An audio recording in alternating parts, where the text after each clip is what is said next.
ओम शांति। आज 23 ডিসেম্বর 2024 প্রাতঃ মুরলি। বাবা আজ বলেছেন, মিষ্টি বাচ্চারা, তোমরা বাবার কাছে রিফ্রেশ হতে আসো। বাবার সাথে মিলিত হলে ভক্তি মার্গের সব ক্লান্তি দূর হয়ে যায়। আজকের মুরলির প্রশ্ন, বাচ্চারা, বাবা তোমাদের কোন বিধিতে রিফ্রেশ করেন? উত্তর, 1. বাবা জ্ঞান শুনিয়ে তোমাদের রিফ্রেশ করে দেন। 2. বাচ্চারা, স্মরণের দ্বারাও তোমরা রিফ্রেশ হয়ে যাও। বাস্তবে সত্যযুগ হল প্রকৃত বিশ্রামপুরী। ওখানে কোনো অপ্রাপ্ত বস্তু নেই যা প্রাপ্ত করার জন্য পরিশ্রম করতে হয়। 3. শিব বাবার কোলে এলেই তোমরা বাচ্চারা বিশ্রাম পেয়ে যাও। সমস্ত ক্লান্তি দূর হয়ে যায়। ওম শান্তি। বাবা বসে বোঝান, সাথে এই দাদাও বোঝান, কেননা বাবা এই দাদার দ্বারা বসে বোঝান।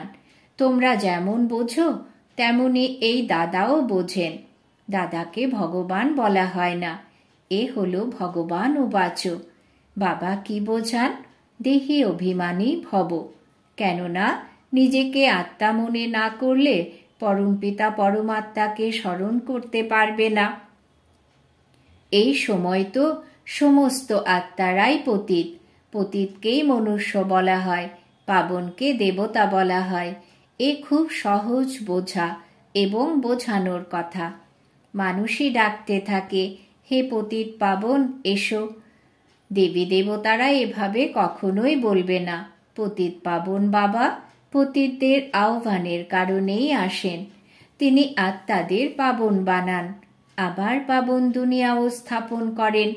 আত্মাই বাবাকে ডাকতে থাকে, শরীর তো আর ডাকবে না। পারলৌকিক বাবা, যিনি সদা পাবন, সবাই তাকেই স্মরণ করে। এ হলো পুরনো দুনিয়া। বাবা নূতন পাবন দুনিয়া তৈরি করেন। কেউ কেউ তো আবার এমনও আছে যারা বলে, আমার তো এখানেই অপার সুখ, ধন সম্পদ তো অনেক আছে। তারা মনে করে আমাদের জন্য স্বর্গ এখানেই। ওরা তোমাদের কথা কিভাবে মানবে? কলিযুগী দুনিয়াকে স্বর্গ মনে করা এও অবুঝের মতো। কত জর্জরীভূত অবস্থা হয়ে গেছে, তাও মানুষ বলে যে আমরা তো স্বর্গে বসে আছি। বাচ্চারা, বোঝাতে না পারলে বাবা তো বলবেন, তোমরা কি পাথর বুদ্ধির নাকি? অন্যদের বোঝাতে পারো না? নিজে যখন পারস বুদ্ধির হবে তখনই তো অন্যদেরও তৈরি করতে পারবে। খুব ভালোভাবে পুরুষার্থ করতে হবে, এতে লজ্জার কোনো কথা নেই। কিন্তু মানুষের বুদ্ধিতে অর্ধেক কল্পের যে উল্টো মত ভরে আছে তা কেউ শীঘ্র ভুলে যায় না। যতক্ষণ না বাবাকে যথার্থ রীতিতে চিনেছে ততক্ষণ সেই শক্তি আসতে পারে না।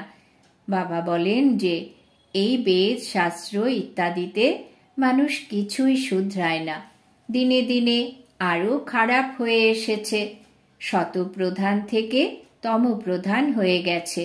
এ কথা কারোরই বুদ্ধিতে নেই যে আমরাই শতপ্রধান দেবী দেবতা ছিলাম, কিভাবে এখন নিচে নেমে এসেছি।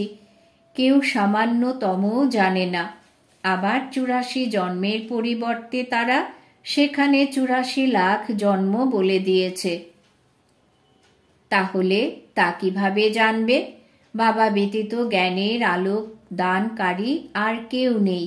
সকলেই একে অপরের পেছনে দরজায় দরজায় ধাক্কা খেতেই থাকে। নিচে নামতে নামতে একেবারে তলানিতে এসে গিয়েছে। সব শক্তি শেষ হয়ে গিয়েছে। বুদ্ধিতেও সেই শক্তি নেই যে বাবাকে যথার্থ জানতে পারে। বাবা এসেই সকলের বুদ্ধির তালা খুলে দেন। তাই তখন কত রিফ্রেশ হয়। বাবার কাছে বাচ্চারা রিফ্রেশ হতে আসে। ঘরে তো বিশ্রাম পাওয়া যায়, তাই না? বাবার সাথে মিলিত হলে ভক্তি মার্গের সব পরিশ্রম দূর হয়ে যায়। সত্যযুগকেও বিশ্রামপুরী বলা হয়। ওখানে তোমরা কত বিশ্রাম পাও। ওখানে কোনো অপ্রাপ্ত বস্তু নেই যার জন্য তোমাদের পরিশ্রম করতে হবে। এখানে তো বাবাও রিফ্রেশ করেন আর দাদাও রিফ্রেশ করেন। শিব বাবার কোলে এলে কত বিশ্রাম পাওয়া যায়। বিশ্রামের অর্থই হলো শান্তি। মানুষও পরিশ্রান্ত হয়ে বিশ্রামী হয়ে যায়। কেউ কোথাও, আবার কেউ অন্য কোথাও বিশ্রাম নেওয়ার জন্যে তো যায়, তাই না? কিন্তু সেই বিশ্রামে কোনো রিফ্রেশমেন্ট থাকে না। এখানে তো বাবা তোমাদের জ্ঞান শুনিয়ে কত রিফ্রেশ করেন। বাবার স্মরণে তোমরা কত রিফ্রেশ হও আর তমপ্রধান থেকে শতপ্রধানও হয়ে যাও। তোমরা শতপ্রধান হওয়ার জন্য এখানে বাবার কাছে আসো। বাবা বলেন, মিষ্টি মিষ্টি বাচ্চারা, বাবাকে স্মরণ করো। বাবা তোমাদের বুঝিয়েছেন যে সম্পূর্ণ সৃষ্টির চক্র কিভাবে ঘোরে, সর্ব আত্মারা কোথায় এবং কিভাবে বিশ্রাম পায়। বাচ্চারা, তোমাদের কর্তব্য হলো সবাইকে বাবার পরিচয় দান করা। বাবা বলেন যে তোমরা যদি আমাকে স্মরণ করো তাহলে এই উত্তরাধিকারের মালিক হয়ে যাবে। বাবা এই সঙ্গম যুগে নতুন স্বর্গের দুনিয়া রচনা করেন। তোমরা যেখানে গিয়ে মালিক হও। তারপর দাপর যুগে মায়া রাবণের দ্বারা তোমরা শাপিত হও। তখন পবিত্রতা, সুখ, শান্তি, ধন ইত্যাদি সব শেষ হয়ে যায়। কিভাবে তা ধীরে ধীরে শেষ হয়ে যায় সেও বাবাই বুঝিয়েছেন। দুঃখ ধামে তো বিশ্রাম হয়ই না, সুখ ধামে বিশ্রামে বিশ্রাম। মানুষকে ভক্তি কত ক্লান্ত করে। জন্ম জন্মান্তরে ভক্তিতে কত ক্লান্ত হয়ে যায়। কিভাবে তোমরা একদম কাঙাল হয়ে গেছো, এই সম্পূর্ণ রহস্য বাবা বসে বোঝান। নূতনরা যখন আসে তখন তাদের কত বোঝাতে হয়। মানুষ প্রতিটি কথায় কত চিন্তা করে, মনে করে এ জাদু না হয়। আরে তোমরাই বলো ভগবান জাদুকর। তাই বাবা বলেন, হ্যাঁ আমি বরাবর জাদুকর, কিন্তু সেই জাদু নয় যাতে মানুষ ভেড়া ছাগল হয়ে যাবে। বুদ্ধির দ্বারা বুঝতে হবে যে কারা এমন ছাগলের মতো। এমনও গায়ন আছে যে ছাগল কিভাবে স্বর্গীয় সুরের অনুভব করবে। এই সময় সমস্ত মানুষই যেন ভেড়া ছাগলের মতো। এই সমস্ত কথা এখনকারই, এই সময়েরই গায়ন। কল্পের শেষের অবস্থাও মানুষ বুঝতে পারে না। চণ্ডিকা দেবীর কত বড় মেলার আয়োজন হয়। তিনি কে ছিলেন? বলা হয় যে তিনি এক দেবী ছিলেন। এমন নাম তো ওখানে থাকেই না। সত্যযুগে কত সুন্দর নাম হয়। সত্যযুগী সম্প্রদায়কে শ্রেষ্ঠাচারী বলা হয়। কলিযুগী সম্প্রদায়কে তো কত ছিছি টাইটেল দেয়। এখনকার মানুষদের শ্রেষ্ঠ বলা যাবে না, দেবতাদের শ্রেষ্ঠ বলা হয়। এমন গায়নও আছে যে মানুষ থেকে দেবতা হতে সময় লাগে না। মানুষ থেকে দেবতা আর দেবতা থেকে মানুষ কিভাবে হয়, এই রহস্য বাবা তোমাদের বুঝিয়েছেন। সত্যযুগকে ডিটি ওয়ার্ল্ড আর কলিযুগকে হিউম্যান ওয়ার্ল্ড বলা হয়। দিনকে আলোর প্রকাশ আর রাতকে অন্ধকার বলা হয়। জ্ঞান হলো প্রকাশ আর ভক্তি হলো অন্ধকার। অজ্ঞান নিদ্রা বলা হয় তো, তাই না? তোমরাও বুঝতে পারো যে পূর্বে আমরা কিছুই জানতাম না, তাই নেতি নেতি এমন বলে দিত, অর্থাৎ আমি জানি না। তোমরা এখন বুঝতে পারো আমরাও তো পূর্বে নাস্তিক ছিলাম। অসীম জগতের পিতাকেই জানতাম না। তিনিই হলেন প্রকৃত অবিনাশী বাবা। তাকে সর্ব আত্মার পিতা বলা হয়। বাচ্চারা, তোমরা জানো যে আমরা এখন সেই অসীম জগতের পিতার হয়েছি। বাবা বাচ্চাদের গুপ্ত জ্ঞান প্রদান করেন। এই জ্ঞান কোনো মানুষের কাছেই পাওয়া সম্ভব নয়। আত্মাও গুপ্ত, আর সেই গুপ্ত জ্ঞান আত্মা ধারণ করে। আত্মাই মুখের দ্বারা জ্ঞান শোনায়, আত্মাই গুপ্ত বাবাকে গুপ্তভাবে স্মরণ করে। বাবা বলেন, বাচ্চারা, তোমরা দেহ অভিমানী হয়েও না। এই দেহবোধের কারণে আত্মার শক্তি শেষ হয়ে যায়। আত্ম অভিমানী হলে আত্মার শক্তি জমা হয়। বাবা বলেন, তোমাদের এই ড্রামার রহস্যকে খুব ভালোভাবে বুঝে চলতে হবে।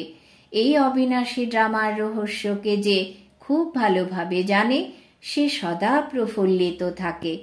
এই সময় মনুষ্য ওপরে যাওয়ার কত প্রয়াস করে। তারা মনে করে যে ওপরে দুনিয়া আছে। শাস্ত্রে শুনে রেখেছে যে ওপরে দুনিয়া আছে, তাই ওখানে গিয়ে দেখে। ওখানে দুনিয়া বসানোর প্রয়াস করে। দুনিয়া তো অনেকেই বসিয়েছে, তাই না? ভারতে কেবল একই আদি সনাতন দেবী দেবতা ধর্ম ছিল, আর কোনো খণ্ড ইত্যাদি ছিল না। তারপর কত বসতি তৈরি করা হয়েছে। তোমরা বিচার করে দেখো যে ভারতের কত ছোট অংশে দেবতারা ছিলেন। যমুনার তীরেই পরিস্থান ছিল, যেখানে লক্ষ্মী নারায়ণ রাজত্ব করতেন। তখন কত সুন্দর শোভায়মান শত প্রধান দুনিয়া ছিল, ন্যাচারাল বিউটি ছিল, আর তার মধ্যেই সমস্ত চমৎকার থাকে।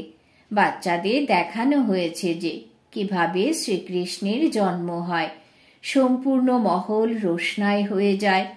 তাই বাবা বসে বাচ্চাদের বোঝান, তোমরা এখন সেই পরিস্থানে যাওয়ার জন্য পুরুষার্থ করছো। বাকি এমন নয় যে নদীর জলে ডুব দিলেই পরি হয়ে যাবে। এসবই মিথ্যে গল্প বানানো হয়েছে। লাখ বর্ষ বলে দেওয়ার কারণে সবই সম্পূর্ণ ভুলে গেছে। এখন তোমরা পুরুষার্থের নম্বর অনুযায়ী নির্ভুল তৈরি হচ্ছ। বিচার করে দেখা হয় যে এত ছোট আত্মা শরীরের দ্বারা কত বড় পার্ট প্লে করে। তারপর সেই শরীর থেকে যখন আত্মা নির্গত হয়ে যায়, তখন শরীরের দেখো কি দশা হয়ে যায়। আত্মা পার্ট প্লে করে, এ কত বড় চিন্তা করে দেখার মতো কথা। সারা দুনিয়ার অ্যাক্টার্স তাদের নিজেদের অ্যাক্ট অনুযায়ী পার্ট প্লে করে। কিছুই তফাৎ হতে পারে না। সমস্ত অ্যাক্ট হুবহু আবারও রিপিট হচ্ছে। এতে তোমরা সংশয় করতে পারো না। প্রত্যেকের বুদ্ধিতেই তা বোঝাতে পৃথকভাবে হতে পারে, কেননা আত্মা তো মন বুদ্ধি সহিত, তাই না? বাচ্চারা জানে যে আমাদের স্কলারশিপ গ্রহণ করতে হবে, তাই অন্তরে তারা খুশি হয়। এখানেও অন্তরে প্রবেশ করলেই এইম অবজেক্ট সামনে দেখে, তাহলে খুশি তো অবশ্যই হবে। এখন তোমরা জানো যে আমরা এই রকম দেবী দেবতা হওয়ার জন্যে এখানে পড়াশোনা করছি। এমন কোনো স্কুল নেই যেখানে পরবর্তী জন্মের এইম অবজেক্টকে দেখা যেতে পারে। তোমরা দেখো যে আমরা লক্ষ্মী নারায়ণের মতো তৈরি হচ্ছি। এখন আমরা এই সঙ্গম যুগে আছি, যেখানে এই লক্ষ্মী নারায়ণের মতো হওয়ার পড়া পড়ছি। এই পাঠ কত গুপ্ত। এই এইম অবজেক্টকে দেখে কত খুশি হওয়া উচিত। খুশির কোনো পারাবার নেই। স্কুল বা পাঠশালা হলে এমন হওয়া উচিত। কত গুপ্ত অথচ জোরদার পাঠশালা। যত উচ্চ পড়াশোনা ততই ফ্যাসিলিটি থাকে।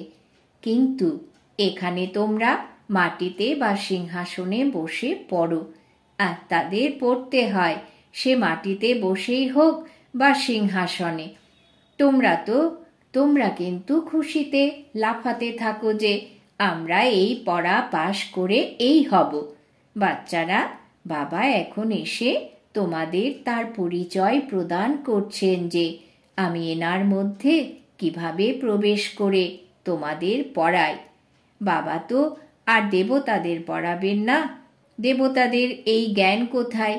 মানুষ তো দ্বিধাগ্রস্ত হয়ে থাকে যে দেবতাদের মধ্যে জ্ঞান নেই কি? দেবতারাই এই জ্ঞানের দ্বারা দেবতা হন।